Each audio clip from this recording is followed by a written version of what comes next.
Hello বন্ধুরা, আজকে আমি তোমাদের জন্য নিয়ে এসেছি সেই ভাইরাল মিরর ডেকোরেশন। তো আমার কাছে যেহেতু বড় মিরর নেই, আমি নিয়ে নিয়েছি একটা ছোট্ট মিরর।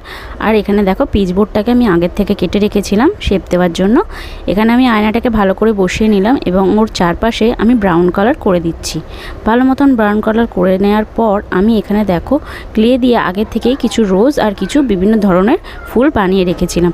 আমি আসলে চাইছিলাম বিভিন্ন ধরনের ফুল দিয়ে ডেকোরেট করার জন্য, তো তাই আগের থেকে আমি ফুলগুলোকে তৈরি করে শুকনো করে রেখেছিলাম।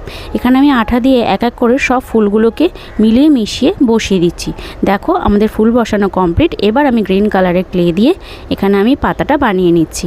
এখানে পাতাটা আমি বানানোর পর এখানে পাতার একটু টেক্সচারটা দিয়ে দিচ্ছি টুলসগুলো দিয়ে। দেখো ঠিক এরকম দেখতে লাগছে। মোট 5টা আমি পাতা বানিয়েছি, ছোট বড় মিলিয়ে এক এক করে আমি পাতাগুলো বসিয়ে দিয়েছি। ব্যাস আমাদের মিরর কমপ্লিট। দেখো কেমন লাগছে। ভিডিওটা ভালো লাগলে অবশ্যই কিন্তু লাইক আর শেয়ার করে দিও। বাই।